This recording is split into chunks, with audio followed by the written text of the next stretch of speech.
This is the X-Zone Broadcast Network, broadcasting worldwide on broadcast affiliates and satellite program providers, including CNN Broadcast Network, Sirius Satellite Network, Star Media, Good News Radio Network, Angel Broadcast Network, Wiki Broadcast Network, and WPBN TV. For more information on the X-Zone Broadcast Network, visit us at www.xzbn.net.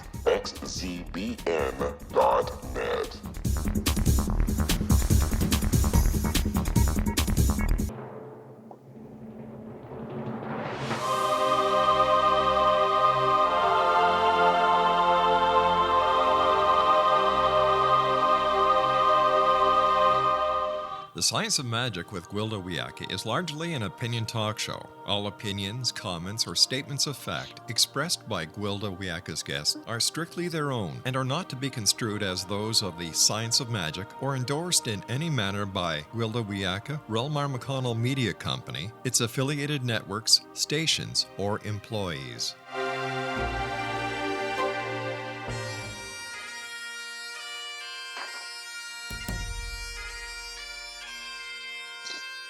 Welcome to the Science of Magic with Gwilda Wiyaka, a program dedicated to uncovering the unified nature of reality and humanity's ever-evolving place as truly galactic beings.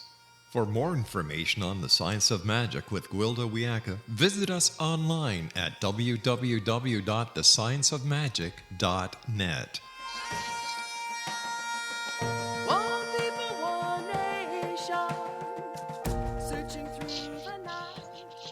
Hello, dear friends, and welcome to the Science of Magic, where we combine the science and magic of today's leading topics to co-create new solutions. I'm your host, Gwilda Wiyaka.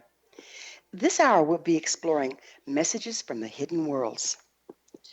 Like everything else, reality expresses according to frequency.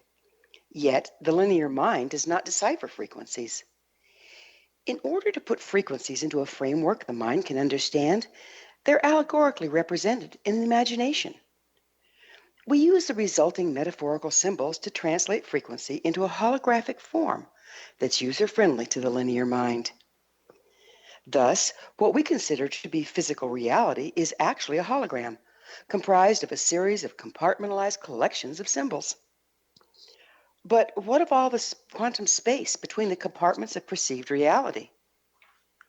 These hidden worlds are the larger part of unified reality, whispering to us through our imagination, dreams, synchronistic events, and even that little mental voice within. If we could decode the whispers from the space between compartments, we would have access to the time-space continuum, granting the ability to predict future trends and find our sweet spot therein, allowing us to co-create our experience. How do we access the unified quantum field? How do we decode the information from between worlds? Can we use this hidden information to create successful lives? Our guest this hour has spent much time pondering this very subject. Rizwan Virk is the best-selling author of Zen Entrepreneurship, Walking the Path of the Career Warrior, and Treasure Hunt, Follow Your Inner Clues to Find True Success. He's received a BS in Computer Science and Engineering from MIT and an MS in Management from Stanford GSB. Riz is a successful entrepreneur, video game industry pioneer, and independent film producer. Among his productions are Turquoise Rose, Thrive, What on Earth Will It Take?, and the cult classic Knights of Badassdom. His website, zenentrepreneur.com. Riz, thank you so much for being on the Science of Magic with us. Well, it's great to be here. We should have some fun today. So tell me, with an education in computer science and engineering, how did you become involved in intuition? Well, I tend to spend a lot of my time, with people that are in the science and engineering world or with people that are in the business world. And intuition is something that in both of those realms, they don't really talk about too much. Although it turns out it's, pretty important in both of those realms. I mean, if you look at most successful scientists, they have some kind of an intuitive flash after working on some problem for a while, which leads to their big breakthrough, including Einstein with his thought experiment of what would happen if he was on a beam of light. And so it's this ability to go into that intuitive place and then bring back something that can eventually be translated into terms that, in his case, the scientific world understood. And I think the same is true of many successful business leaders. And if you look at, Steve Jobs, Richard Branson, and many of the people that I work with here in Silicon Valley, they often use their intuition or their gut feelings or their hunches, but they don't call it that, right? They say I'm pattern matching, for example, right? But they sometimes meet a person and they have an intuition of whether they want to work with them or not, and then they follow through with that.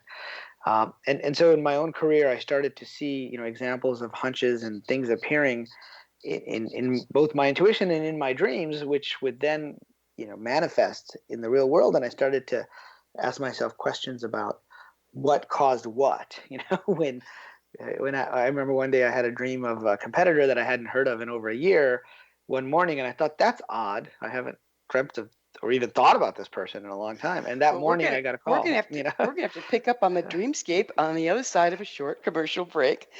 It's time for that break. So first, let me tell you about an exciting upcoming provision for those interested in spiritual evolution and personal empowerment, shamanic style. Path Home Shamanic Art School, Galactic Art of the Ancients, Key to Tomorrow, and Children of Tomorrow, Galactic Gatekeepers, are a revolutionary, affordable series of online classes designed to guide and support you and your family during these times of transition. They'll be coming shortly to findyourpathhome.com.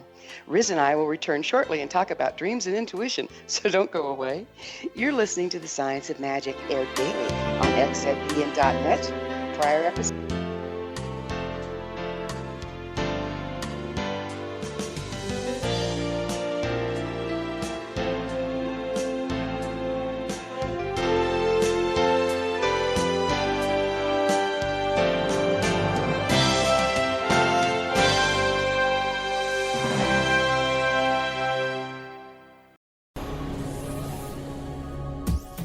This is the X-Zone Broadcast Network, broadcasting worldwide on broadcast affiliates and satellite program providers, including CNN Broadcast Network, Sirius Satellite Network, Star Media, Good News Radio Network, Angel Broadcast Network, Wiki Broadcast Network, and WPBN TV. For more information on the X-Zone Broadcast Network, visit us at www.xzbn.net.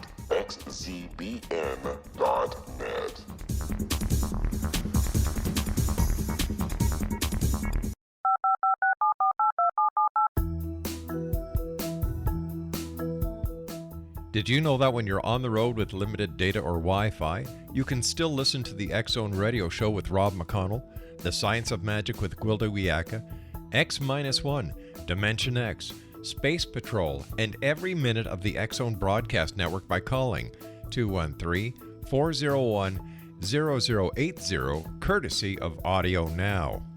No smartphone, app, or internet needed. It saves your data plan and it's free if you have unlimited minutes. Call 213-401-0080 to listen on any phone, anytime, anywhere. Remember 213-401-0080 for the best of the paranormal, parapsychology, and sci-fi radio programming anywhere, 24/7, 365.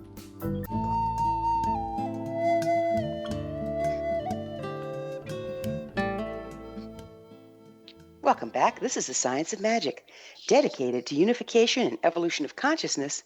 I'm your host, Gwilda Wiyaka. Our guest this hour, Rizwan Burke, is a best-selling author of Zen Entrepreneurship, Walking the Path of the Career Warrior, and Treasure Hunt, Follow Your Inner Clues to Find True Success. His website, zenentrepreneur.com. Riz, we were talking about a dream you had. Would you mind continuing with that? That was intriguing.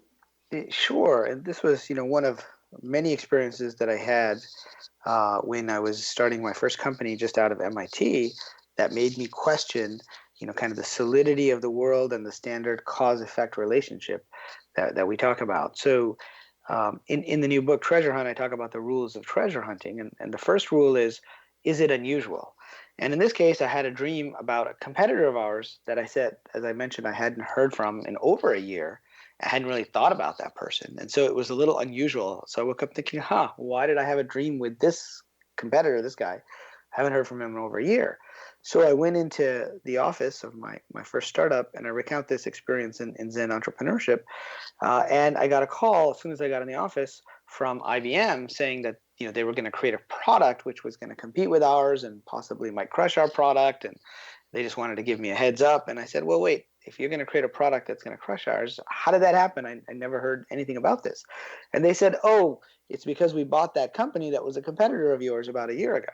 And it was the same guy that I had just had the dream about. And I thought to myself, my sort of logical MIT trained engineer's mind would say that couldn't happen. And so, that was a perfect example of a synchronicity, or what I call a clue, in treasure hunt, where there's an internal event and an external event, and they're somehow related, but we can't see the causation in the physical world. Which, of course, brings the next question up. How do you start interpreting that sort of thing? Because it happens all the time if we pay attention, but then how do we match it up? How do we know what it means? Sure. So, the more we learn to pay attention to these clues, the more I think we become adept at interpreting them. And so in the book, I talk about a process, kind of an informal process that I call the clue life cycle. And the idea is that, when you notice something unusual, it may or may not be a genuine clue that's asking you to go in a certain direction. And so the first stage is intuition. The second stage is interpretation, where you look at the clue and you say, well, what might this be telling me? And then the third stage is confirmation. So sometimes you need to look for a second clue that confirms the first one before you jump in, and then you take an action based upon that interpretation. So just like you might interpret a dream, you can actually interpret the things that are happening around you based upon your personal experience. And clues are very personalized. And that's the second rule of treasure hunting is if it repeats, it might be a clue. And the third is that the clues are very personalized. So if you and I walk into a room, our intuition may tell us to talk to completely different people. Or in a bookstore, there may be completely different titles that jump out to us. And so, it depends very much upon what we've been thinking. I'll give you another example. A few years back, I was living in Boston, and I was considering coming out to California part-time and trying to live on both coasts. And it was kind of it was a difficult thing to try to swing. Yeah, a bit of a stretch, yeah. Yeah, I was still in my 20s. I didn't have a lot of money.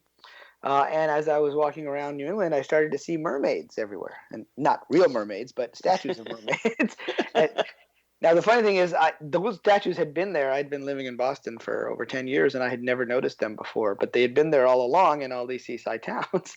So my attention was being drawn to them. So one, it was unusual. Second, it was repeating. And the third is I started to think about, well, what does a mermaid represent to me? And to me, it represents somebody that's in two worlds at once. And it was sort of a confirmation about my decision to try to live at that time on both coasts, but also, more metaphorically, living in the business world and the spiritual world, where often people don't talk to each other.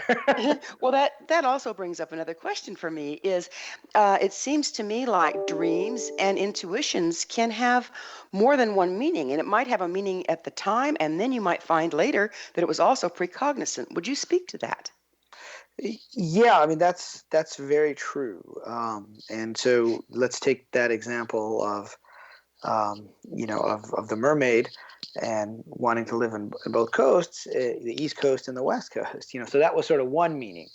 At another level, over time, I discovered that's sort of one of my symbols for bridging the gap between East and West, both in terms of Eastern philosophy and a lot of the Western science and business, that I've been part of.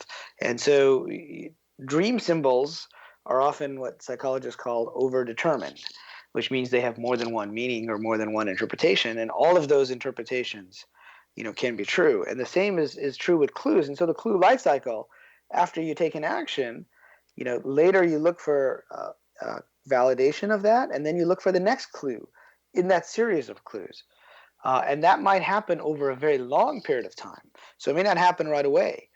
If we have a few minutes here before a break, I'll tell you another story that demonstrates that. Okay, I have a real quick question that might go into this story. Is do you find that journaling, so that you keep track of all of this, is helpful? Yes, definitely. And so in the book, I use the example of Indiana Jones and his films, where he's trying to find a treasure. And in Indiana Jones and the Last Crusade, Sean Connery plays Indy's father, and he has this diary that he's been carrying around with him his whole life.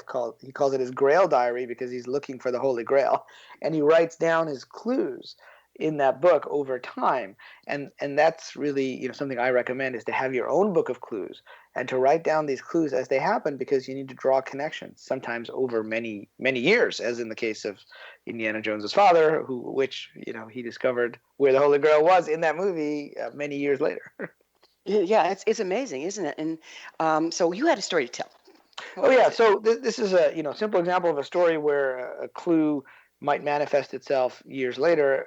And so there was a young man in college in Oregon, and he decided to drop all his classes, and he wasn't sure why, but he just didn't want to take them anymore. So he was paying attention to his intuition, and as he was walking at the edge of campus, he noticed a flyer for a calligraphy class.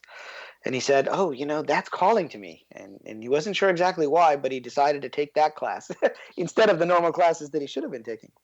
And he ended up learning all about fonts and serifs and all of this great stuff. Well, turns out years later, that young man started a computer company called Apple. It was Steve Jobs. And when he was creating the Macintosh, it was only because he took that class years earlier that he insisted there be multiple fonts in the original Macintosh. So we might be looking at, green screen fonts still today if he hadn't, had the intuition to take this class. And that's how, clues may evolve over many, many years. Yeah, so it sounds important to keep track of them. Another question I have for you is, everything's just random out there unless we have some kind of an intention to refer them back to. Can you speak to that? Sure. So, there's this process that I refer to in Treasure Hunt of incubating a clue. And the idea is that you would ask a question, which you would write down, before you go to sleep or at certain points of the day. And then you would watch the clues over the next few days. And so, I had heard about this from the idea of incubating a dream from one of my mentors, Robert Moss. Then years later, I found out that this was a tradition in many, religions and spiritual practices. So I was born in Pakistan, which is an Islamic country, and this was something that I wasn't even aware of. But my brother had moved back to Pakistan, and he wanted to marry a Pakistani girl there, and her father said, "Well, I have to do ishtikhara," and I was like, "Well, what's that?" Well, it turns out it's a process where you ask for the answer to a question, and then you monitor your dreams and things that happen to you over the next 3 days, and you look for messages from God or from angels that might help you confirm, the direction that you should go in. Yeah, and that's just that's the basis behind all shamanic practices too. That's right. Yeah. We have an intention in shamanic practices to go into non-ordinary reality. And so, whether it's Western or Eastern religions or Native American traditions, there's a long history of being able to set an intention and to look for clues. But I get back to my first rule of treasure hunting, which is it unusual? We don't want to delude ourselves and say predetermine what the answer should be. And that's why it's important to kind of take note of the tenor of the clue and to have multiple clues, which is what the clue life cycle is all about. Well, sometimes a dog running across the street is just a dog running across the street. How can you tell the difference? That's right. And so, the question is, have you noticed this dog before? Were you drawn to it? Was the dog there all along in that street and you just never noticed it all these years? Now, if you noticed it every day, then it's just an everyday occurrence, right? So, what exactly is intuition? Where does it come from? Well, so there's lots of different theories about that, right? And in the book, I explore this two different ideas of where clues come from. And the first is more of a spiritual, religious tradition, and the second is more from the scientific perspective. And so, as I started to notice these clues and how they happened, out of order, if you will, I started to delve into quantum physics. And I started to realize that, the description of the world the quantum physicists give us is more amenable to this type of clue, which I often refer to as a glitch in the quantum matrix, right? Mm-hmm.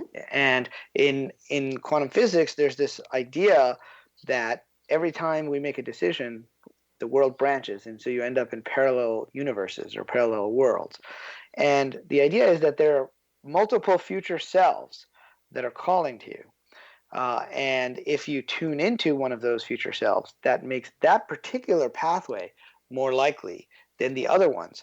So, information literally is traveling from the future to the present and from the present to the past in what's called an offer wave, which has the probabilities of all of these different possibilities happening. And there's a great physicist from Berkeley, whose name is Fred Alan Wolf, who says that our minds are like time machines, able to sense the flow of information from the future and the past. And so I thought that was a very interesting way to describe, how all of this works from a quantum physics perspective. Yeah, there's this formula that's been proven that says that causality is equal parts past and future and only happens in the present. Isn't that fascinating? Yeah, that is very fascinating. And so the idea is that if I notice something and then later that something happens, is it because I noticed it in the past and then when I got to the future it happened because of that, or the other way around? Did I notice it in the past because one of my future selves was going to be involved there? And I've had that experience where I've driven by a building and something about it calls out to me and I'm not sure why, and then a few years later I end up living in that building. and so am I catching a glimpse of the future? Am I creating the future? That's an open question, but I think quantum physics does a good job of showing how it's all interrelated. Yeah, and it's because we're so linear, quantum physics is not, is it? Yeah, not at all. And so the past and the future kind of work together. And there's this idea that when you branch, if you think of like a single point that has two lines extending in different directions, you can think of that as the branching of parallel worlds. And then when I was meditating, I saw those worlds coming back together just as a diagram. And I thought that's a good way to think about it, in that there are many places that we may have meant to be, and then we can get back to those places even if we take different choices. Yeah. Well, it's time for another short pause. We'll get on to branching and coming back together on the other side. Ritz and I will return to our discussion, so don't go away. We're coming to you through the X-Zone Broadcast Network, the land of new and exciting things. Don't miss any of their fine shows and hosts on xzbn.net. You're listening to The Science of Magic, your resource for creative solutions in a changing world, thescienceofmagic.net.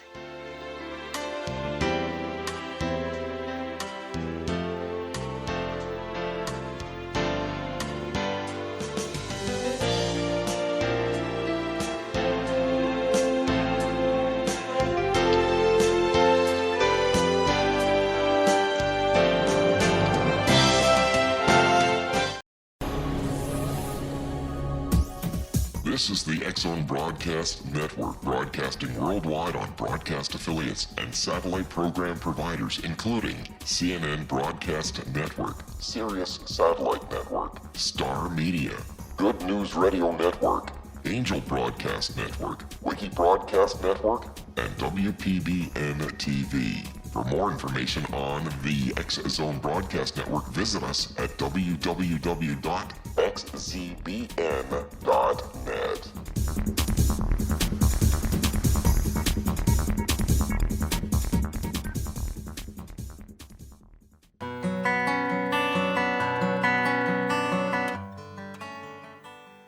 Welcome back. This is The Science of Magic, a place where magic and science come together to promote enlightenment.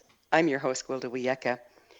Our guest this hour, Rizwan Virk, is the best-selling author of Zen Entrepreneurship, Walking the Path of the Career Warrior, and Treasure Hunt, Follow Your Inner Clues to Find True Success. His website, zenentrepreneur.com. Riz, we were just talking about how our lives can branch out into multiple options and then come back together again. Would you mind expounding on that? Sure. As I mentioned, I had seen this symbol in a meditation, and I began to think about what it meant, and I realized it was related to the studies I was doing around quantum physics, where every time we make a decision, we branch into parallel worlds, and then sometimes those worlds come back together. And so I thought about it at a simple level. There are major decisions we might make, like I may live in Boston, I may live in California, or both, right, which might lead down very different paths in life. But then there are many inconsequential decisions. I might decide to have oatmeal versus cereal or a pear this morning. those decisions, while technically they might branch into different quantum realities, kind of merge back together and we continue more or less on the path that we were on. But sometimes I think our intuition and what I call clues are really tapping into some of these parallel lives or parallel worlds. There's a great example I use of an episode of Star Trek. I'm a big fan of science fiction. And in this episode, the Enterprise sees another Enterprise from the past, which has gone through some kind of time travel. And that Enterprise was destroyed in the past. And so by the Klingons. And so the crew of the Enterprise, led by Captain Picard, decide they're going to save it. And so that Enterprise is never destroyed in the past. And what happens is they suddenly end up on a completely different timeline where they're in an extended war that has been going on for generations. Now, they don't know that anything has changed, but they're suddenly on a different timeline. They don't know there's this other parallel reality that we've been watching all along where they weren't always at war. Except one of the aliens on the show, played by Whoopi Goldberg, she plays a character named Guinan, she senses in her mind that something is off, that something's not quite right about this reality, that there's another reality. Nobody else can sense it, but they follow her intuition, and they end up, sending the other Enterprise back to the past where it gets destroyed as it's supposed to happen, and they end up back on the original timeline. And so, this is kind of a dramatic example of different parallel worlds and different timelines. But the key to sensing them, you don't have to be an alien or Whoopi Goldberg. You can usually just sense them yourself. And I've had instances, where I've walked by, university here, Stanford University, for example, and sensed an alternate me that ended up going down the path of becoming an academic and becoming a professor. Whereas in this reality, I'm an entrepreneur, I'm a filmmaker, I make video games, a very non-stuffy, non-academic type of person. But there's this other me out there, and I think we can tap into our parallel selves and potentially kind of like meeting yourself coming and going, right? Right, exactly. And then you can actually, get some, figure out what some of the strengths are of yourself in this other reality, and you can incorporate some of those, into your own life just through the mind and intuition, which is the key receiver, in quantum physics. So is this kind of like an explanation for déjà vu? Yeah, so déjà vu is one of the interesting types of clues. And so again, I define a clue as a coincidence between an internal and an external event. And so déjà vu happens sometimes when we walk into a place or when we meet a person for the first time, and we're like, where have I met this person before? And there's lots of possibilities for that. Of course, the neuroscientists have their own explanation about neurons firing, but I would say from my own experience that you may have seen that person in a dream before. You may actually know that person or that place in a parallel reality. You may be living there, you may be working there, which is why it makes such an impression on you. Or this may be a future self that is involved with either the place, person, or thing which is giving you the déjà vu. And all of those are valid according to different interpretations of how intuition works and where clues come from. It's almost kind of like a warp and the weave, isn't it? I know it was portrayed quite nicely in the movie The Matrix, where when people would have a déjà vu, it was a ripple in the programming. So it would be like two timelines crossing suddenly. Yeah, exactly. I mean, I like to think of it as a glitch in the Matrix. And, it's something that maybe shouldn't happen, but happens because our minds are able to sense more than just the reality that we're seeing. And in quantum physics, it's the conscious act of observing, which determines the reality and what they call the collapse of the probability wave into a specific probability or reality. Ooh, I've got a rabbit hole. Let's go down it, okay? So if our reality is controlled by our belief system, and our belief system is basically programmed by education or by media or by whatever else, how much of what we sense is what we've been taught to sense, and how much of it is our freedom? Well, I think there's an element of both, right? And I think there's what we've been taught by the media and the environment. And then, if you look at the ancient yogic traditions, which I've spent a lot of time looking into, they talk about the mind and the body being like a series of clear sheaths that surround the person. And over time, as we go through life, they get imperfections in them, what they call samskaras. And you can kind of view it as light coming in, which is what you would normally perceive through a clear field or clear set of sheets. But because of all these cataracts, if you will, in the sheets, we're already bending the light that comes in. So we're seeing it through our own personal perceptions. So we've got our own personal perceptions that happen through life. And then we've got the media. But then that's why I ask, is it unusual as the first question when getting an intuition, right? As opposed to, is it something that happens all the time? And it could even be, in the ancient traditions, they talk about because of the way we warp our field, we have what we call vasanas, which are our tendencies. And in the book, I talk about our patterns, so which are sometimes patterns that are not leading us towards success. And if we repeat the same decisions that we make instinctively sometimes we're going down the path not of following our intuition, but of kind of repeating the same thing over and over again. And that happens in our work as well as in our relationships and our personal lives. Which brings me to my next question, is I think it's very difficult sometimes to tell our intuition from a trigger into past damage. Would you speak to that? Sure, absolutely. So, one of the ways we can do that is to use the clue life cycle to write down the clue. And for somebody who acts too quickly, the clue life cycle can kind of slow you down a little bit, so you wait for confirmation and validation before moving forward. And for somebody that does too much analysis and doesn't dump in enough, it gives them a reason to act when they have a confirmation. So in the book, I also talk about anti-clues. And anti-clues are ways for us to recognize that we are going down a path that is repeating a pattern. So, for example, I was on a radio show a couple years ago when I published Zen Entrepreneurship, and this woman said, I keep getting into these business relationships that I can't get out of. And I said, well, has this happened at least 3 times? She said, yeah. I said, okay, that's an external pattern, which is probably caused by some internal pattern. So for her, I asked her to think about what happens when she gets into these business relationships. And she described that she got really excited about some possibility of working with this person. And so they end up signing a contract right away. And then later, she regrets it and can't get out of it. and I said, well, the anti-clue here is the excitement that you feel when you're about to jump into this new business relationship. And so you should take a deep breath. You should recognize this anti-clue and set up for yourself some hurdles to jump over to say, okay, let me think about that for a week or 2, and I need to look for confirmation before I move forward.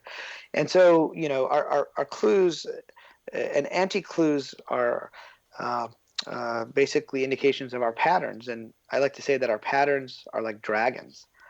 And there's a great Chinese saying about dragons, which is that if you try to fight the dragon, it will defeat you. If you try to feed the dragon, it might eat you. But if you learn to ride the dragon and take advantage of its might and its power, then you're golden. And so learning to ride the dragon of our personal patterns is really important, because these patterns often come from strengths. So in the case of this woman, and I often do this myself when I jump into new ideas and projects, it's a strength that she gets excited and wants to work with people. In my own case, it's a strength that I like to jump into something new, but we need to pull that back. And so when I was in China a few years ago, I noticed a statue of a dragon in one of their ancient castles, and I said, what's that under their claws? Because they always had something. And they said, oh, that's the pearl that the dragon is guarding. And so even though our patterns are like dragons, there's a pearl in there, which is our internal strengths. And so, we have to protect the pearl, but also learn to ride the dragon. Put the reins on the thing, huh? That's right. In some cases, put the reins. In other cases, your pattern may be not jumping in. And so you have to act the other way. And so, part of treasure hunt is to have a way of left brain and right brain way together to make decisions and come up with a new navigational system that respects your own strengths, your own weaknesses, your personal patterns, and the things that you were meant to do in this life that you feel called to do.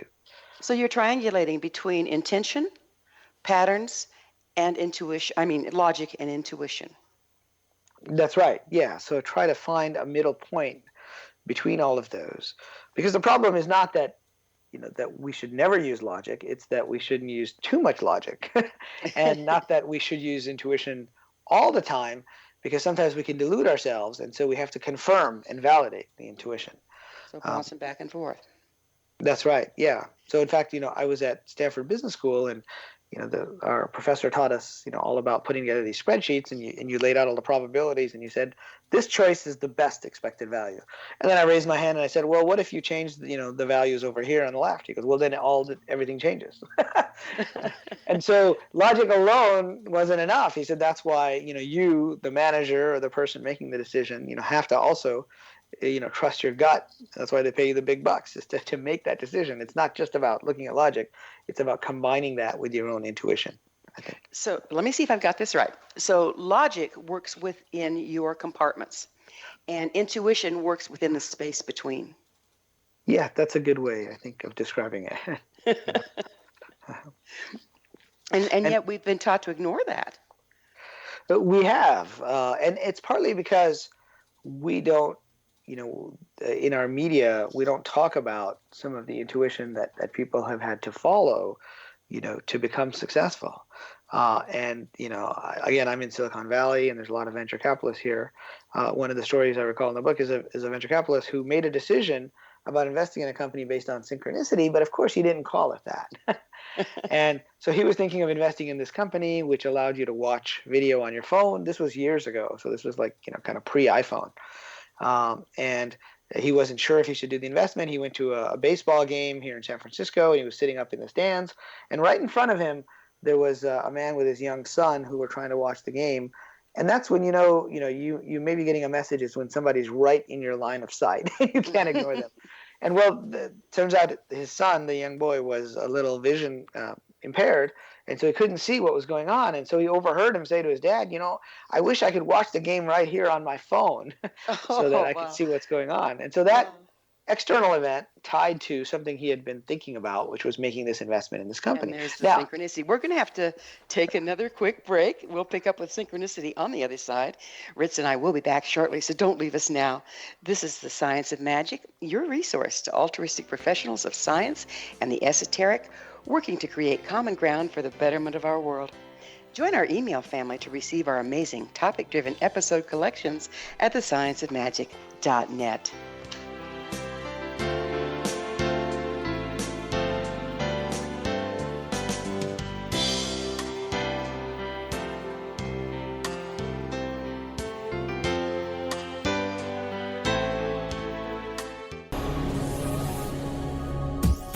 This is the X-Zone Broadcast Network, broadcasting worldwide on broadcast affiliates and satellite program providers, including CNN Broadcast Network, Sirius Satellite Network, Star Media, Good News Radio Network, Angel Broadcast Network, Wiki Broadcast Network, and WPBN TV. For more information on the X-Zone Broadcast Network, visit us at www.xzbn.net.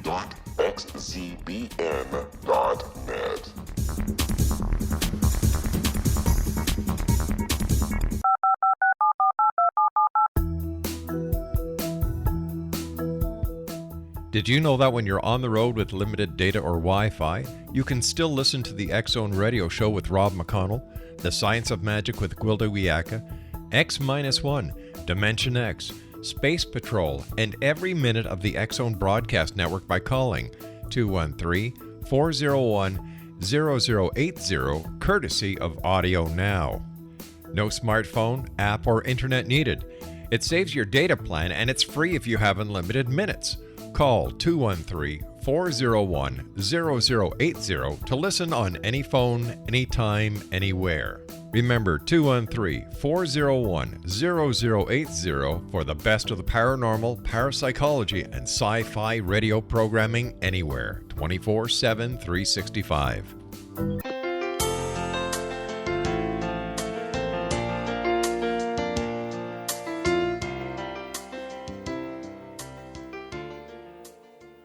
Welcome back. This is The Science of Magic, bringing together gifted people of service to the world. I'm your host, Gwilda Wiyaka. What's up in your world? I always love to hear from my listeners. You can email me at thescienceofmagic.net and suggest a topic or a guest that's on your mind. You're probably not the only one who'd enjoy hearing them. Our guest this hour is Rizwan Virk, his best-selling author of Zen Entrepreneurship, Walking the Path of the Career Warrior, and Treasure Hunt, Follow Your Inner Clues to Find True Success. His website, zenentrepreneur.com. Riz, we were talking about the little boy in the bleachers that couldn't see very well. Right. So, that, as I said, that was a great example of a clue because there was a coinciding of the inner event, which is that this venture capitalist was thinking about investing in this company, which shows videos on your phone. And again, this was, a few years ago, so it was not a common thing. And this external event of this young boy and his father sitting right in front of him at the baseball game here in San Francisco, and the young boy saying, "Well, I wish I could see the game on my phone," because he couldn't really see what was going on, all the way down there on the field. And as we started the conversation, I think many successful people rely on their intuition.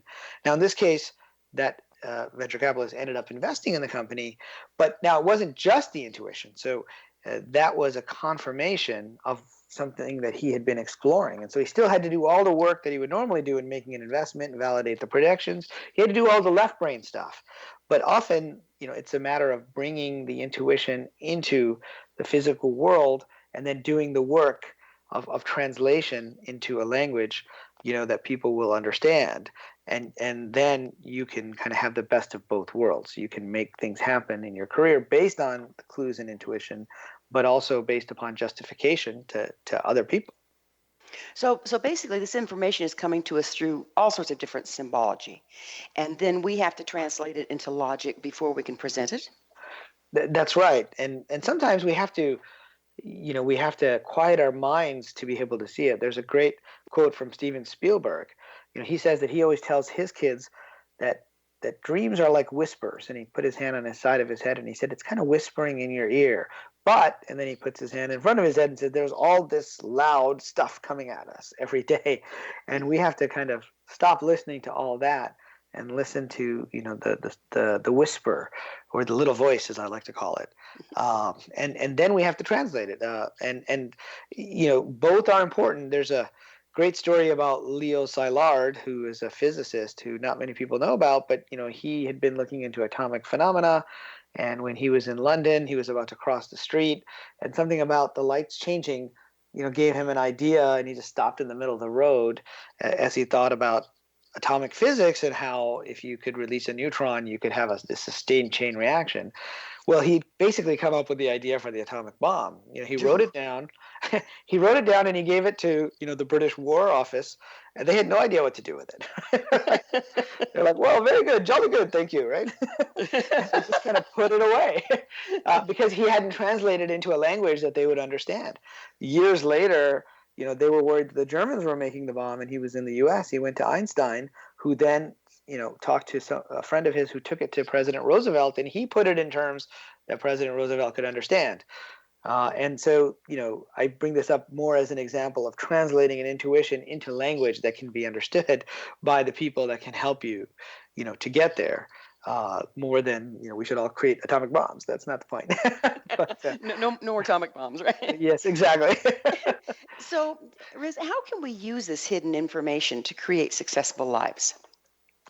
Well, by incorporating this ability to recognize clues, to look for confirmation, and creating our own navigational system in the world around us, I think we can all be more successful. And, I define success, not so much in financial terms, although success, might mean different things to different people. I believe we all have a treasure map. And like Indiana Jones in the films, it would be nice if the map was just laid out, like in the Indiana Jones film, if he just saw, oh, there's the Ark of the Covenant, I'd just go and get it, right? But that's not usually how it works. Usually he has to follow one clue, and that clue leads to the next clue, which leads to the next clue. And, our lives are a little bit like that. We have a vague sense of things we were meant to do, but we sometimes need to follow the clues, and sometimes the clues manifest years later into an overall larger pattern that's really what I call our personal treasure map. In some of the Buddhist and Chinese traditions, they talk about before we're born, we have things we were meant to do, but then Meng Po, the Chinese goddess of forgetfulness, she brews the tea of forgetfulness that we drink. And so when we get here, we don't remember what we were meant to do. But we do have glimpses of it. And that's what I think these glitches in the matrix are. And so the more we follow the threads that are revealed by each of these clues, the more likely we are to be able to get to the meaningful treasure that I think is the work we were meant to do and be successful at, in this life. Well, in Celtic shamanism, there's always these stories of the hunter being lured into the woods by the hind and through his curiosity. And all shamanic traditions have something similar, a story that tells you that it's the curiosity, it's the lure to find the next thing and the next thing and the next thing that actually shifts our perspective enough that we can see what's right in front of us. Would you speak to that? Yeah, I think that's very true. And in some shamanic traditions, they say that the story stalks the storyteller sometimes rather than the other way around. And so I think, as we learn to pay attention to what our mind is naturally drawn to, we start to perceive these clues. And sometimes, we may be off track, and then these clues can help us to get on track. Sometimes we ignore a clue, right? I'll tell you, I had a dream when I was starting a company a few years ago about a product that looked like a spider. And when I woke up, I thought, that's kind of interesting, but yeah, we're not going to do that. We're going to do what we think is going to work. And so, to make a long story short, 6 months later, our first product didn't work. And we ended up building that product that I had seen in my dreams, and that was much more successful. So sometimes, even when you ignore a big clue, you can be led to that place anyway with this branching and merging of these different worlds. In the quantum sense, you can still end up at the same place, even if you take, different paths together. I have a real curiosity. Does the average person have greater access to the quantum level information at this particular time in history? And if so, why do you think that is? That's an interesting question. I think at different times in history, it may be easier for people here in this three-dimensional reality to access this information. I think on the one hand, we have people that are more closed-minded about some of this stuff. And then on the other hand, we have a lot more openness. We have a lot of different types of energy coming through, people who are looking beyond the material. And I think, the younger generation is helping here in that they have a very different perspective than, the previous generations, which were worried more about the material side of things. And, I saw some surveys recently which showed that with millennials, they care much more about having some meaning in what they're doing than they do just about the money. And I think that's a perspective that, is helping overall for us to be aware of other possibilities and to get these messages. How much do you think that our modern technology has to do with that? Because we're being shown, impossible things are happening. We can make impossible things happen through technology, kind of like. Do you think that's expanding our horizons? Well, I think it's expanding our horizons of what's possible. So I'm a technologist, and I did a lot with the iPhone when it first came out and smartphones. And today you can do what was shown in Star Trek, right, with the communicator, except you can see pictures of the person around the world through something like FaceTime. And this summer I was at MIT and ran a program for virtual reality and augmented reality startups. And when you start to think about you can immerse yourself fully in this virtual environment and think you're there, that technology helps us to understand a metaphor that many in the Buddhist traditions talk about. The waking world really is like a dream, or it's easier for us to understand it now by saying it's like a virtual reality. And in fact, there's scientists and engineers and entrepreneurs like Elon Musk who believe we may be living inside a simulation, which that model actually ties very well to the ancient traditions, saying that it's a type of illusion that we are involved with, but it's one of many simulations or virtual worlds that seem real at the time. But they're simulations of our own making, aren't they? Right. And we have a hand to play, each of us, right, in creating these simulations. And each of us is perceiving it differently. And that's why, I say that the clues that can lead us to our treasure are very personalized, right, for each of us, because each of us is living in a slightly different but similar virtual reality, if you will. Well, we're just about out of time, but I can't thank you enough for being on with us. And, if you're to say one phrase that will help people to engage in this, what would it be? I'd say follow the clues to find the treasure. Yeah. Beautifully put. It gives hope, because that means we can recreate the world, doesn't it? It definitely does. Yes. Well, Riz, congratulations on the launching of your book and for being part of the solution. Thank you very much, and thanks for having me on the program. Absolute pleasure. Our guest this hour has been Rizwan Virk, the best-selling author of Zen Entrepreneurship, Walking the Path of the Career Warrior, and his latest book, Treasure Hunt, Follow Your Inner Clues to Find True Success. His website is zenentrepreneur.com. This has been The Science of Magic.